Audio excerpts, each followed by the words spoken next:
வணக்கம், என் பேர் தனேஷ். சொல்லுங்க.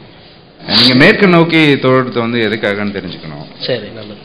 சகோதரர் என்ன கேட்குறாருன்னா, முஸ்லீம்கள் அனைவரும் மேற்கை நோக்கி தொழுகிறீங்க, கிறிஸ்துவர்களுடைய ஆலயங்கள் அனைத்துமே மேற்கை நோக்கி இருக்கிறது, அதே மாதிரி இந்துக்கள் ஒவ்வொரு இடத்துலையும் ஒரு கோயில்கள் இருக்கும், அதை நோக்கி தொழுவார்கள். ஆனால் முஸ்லீம்களை பார்த்தால் படைத்தவன் ஒரு இறைவன் சொல்கிறீங்க, அந்த ஒரு இறைவன் எங்கும் இருக்கின்றான், ஆனால் முஸ்லீம்கள் அனைவரும் மேற்கை நோக்கி தொழுகிறீர்கள் என்று ஒரு கேள்வி கேட்கிறார். கேள்வி கேட்கிற வகையில் தான் உலகம் அப்படி அமைஞ்சிருக்குது. உலகம்னா குறிப்பாக இந்தியாவில், தென்னிந்தியாவில் நம்ம மேற்கை நோக்கி தொழுது கொண்டிருப்பதால் அப்படி கேட்குறாங்க. இப்போ இதை வந்து பாரதியார் கூட பாடியிருக்கார். திக்கை வணங்கும் துர்க்கியர்கள்னு சொல்லுவார் இல்லையா? துர்க்கியர்கள்னா துர்க்கி சமுதாயத்திலிருந்து வந்தவங்க துலுக்கர்கள், முஸ்லீம்கள்ன்ற பேர் வச்சு அவர் சொல்லியிருக்காரு. துர்க்கி நாடும் முஸ்லீம் நாடாக இருக்கிறனால அவர் சொல்கிறாரு, திக்கை வணங்குறாங்க, அவங்க திசையை வணங்கக்கூடியவங்களா இருக்கிறாங்கிறத கருத்தில் வச்சு அவர் சொல்கிறார். நாங்கள் திசையை வணங்குறது கிடையாது. இஸ்லாத்தினுடைய அடிப்படை என்னவென்றால் இறைவனை வணங்குவது தான். அந்த இறைவனை வணங்குவதில் தனியாக ஒருவர் வணங்குவதை விட கூட்டாக வணங்குவதை இஸ்லாம் ரொம்ப சிறப்பு கண்ணியப்படுத்தி இருக்கிறது. கூட்டாக வணங்குவதற்கு என்ன தேவை? ஒரு கட்டுப்பாடு தேவை, ஒரு யூனிஃபார்மிட்டி தேவை. அதில் என்ன கட்டுப்பாடு சொல்கிறது என்றால், ஒருவர் தலைமை தாங்கி தொழ வைப்பார், அவருக்கு பின்னால் மற்றவர்கள் தொழ வேண்டும். அப்படி தொழுகிற பொழுது இதனால் ஏற்படுகிற சிறப்பு என்னவென்றால், என்னோடு தொழக்கூடியவன், எனக்கு முன்னால் தொழுபவன், எனக்கு பின்னால் தொழுபவன், பள்ளிவாசல் நான் வந்தா 1 மணிக்கு தொழுகை இருக்குதுன்னு சொன்னால், நான் 1:05 லேட்டாக வந்தால் நான் எவ்வளோ பெரிய கோடீஸ்வரனாக இருந்தாலும் பின்னாடி தான் நிற்கணும். என்னை விட எவ்வளோ பெரிய ஏழையாக இருந்தாலும் கடவுளை வணங்கக்கூடிய முன்னாடி வந்துட்டு அவன் முன்னாடி.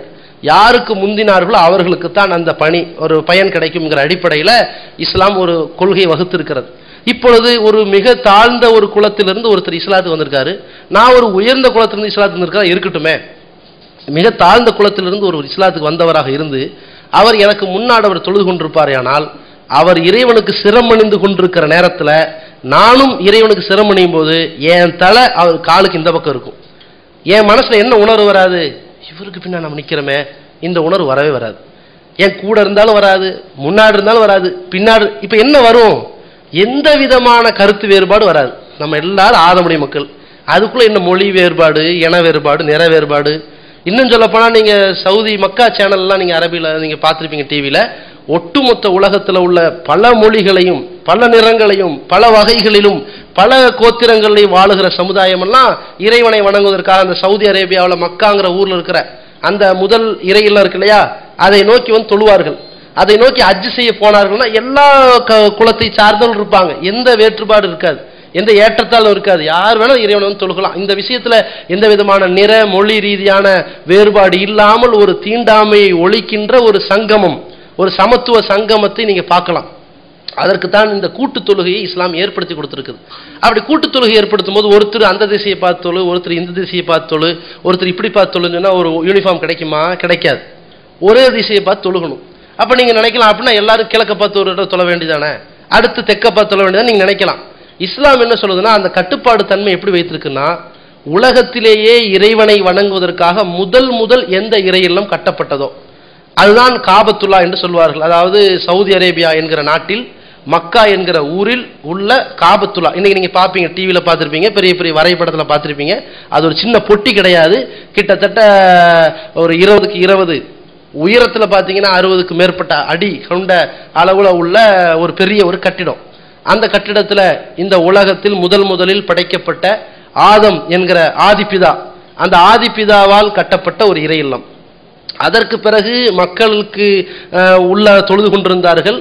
மக்களுடைய அந்த வருகையும் அந்த கூட்ட நெரிசலின் காரணமாக அந்த கட்டிடத்தை சுத்தி தொழுக ஆரம்பிச்சிருக்கிறாங்க.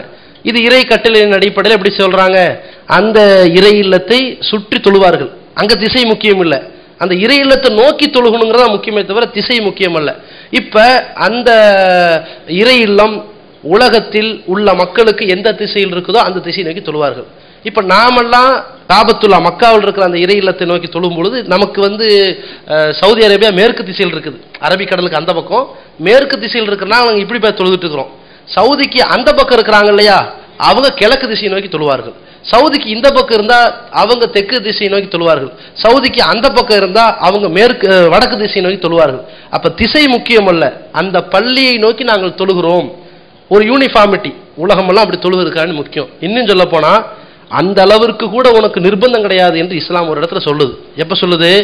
நீங்கள் ஒரு பயணத்தில் இருக்கிறீர்கள், அப்பொழுது திசை எந்த திசை என்று உங்களுக்கு தெரியவில்லை, அந்த முதலில் கட்டப்பட்ட அந்த மக்காவில் உள்ள காபத்துல்லா எங்க இருக்கிறது என்று உங்களுக்கு தெரியாத பட்சத்தில் எந்த திசையாவது நோக்கி தொழுது கொள்ளுங்கள் என்று இஸ்லாம் சொல்லுது. இப்ப நம்ம ட்ரெயின்ல போயிட்டு இருக்கிறோம், நான் மதிய நேரத்தை தொழுகணும், 1 மணி ஆச்சு, இப்ப போன் பண்ணிட்டு இப்ப இந்த எந்த ஊருக்கு ட்ரெயின் போய்கிட்டு இருக்குது, இந்த திசையிலிருந்து எனக்கு எந்த திசை அப்படியே பார்த்துக்க முடியும்? நான் இறைவனை தொழுக ஆரம்பிச்ச உடனே ட்ரெயின் வேற திசைக்கு போயிடும், டக்குன்னு மேற்கு திலக்கமாயிடும் அல்ல தெற்காமாயிடும். அதுக்கு நான் என்ன பண்றது? அப்ப இறைவன் என்ன சொல்றான்? ஐனமா துவல்லு சம்ம வஜ்ஹுல்லா, எங்கே திரும்பினாலும் அல்லாஹ்வுடைய திருப்தி உனக்கு கிடைக்கும். எப்போ? நீ பயணத்தில் இருக்கும் பொழுது அந்த பள்ளி எங்க இருக்குன்னு நீ தேட தேவையில்லை. நீ ஊரில் இருக்கும்போது அந்த பள்ளியினுடைய இடத்தை நோக்கி தொழு. ஆனால் நீ எந்த ஊரில் இருந்தாலும் பயணத்தில் இருந்து கொண்டிருக்கும் போது அந்த பள்ளி எங்க இருக்கு என்று உனக்கு தெரிய முடியாது. எனவே நீ எந்த திசையை நோக்கி வேணாலும் தொழுகலாம் என்று இஸ்லாம் சொல்லுது.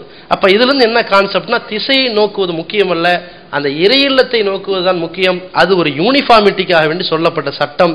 அது முதல் ஆலயம் என்பதால் அதை நோக்கி முஸ்லிம்கள் தொழுது கொண்டிருக்கிறார்கள்.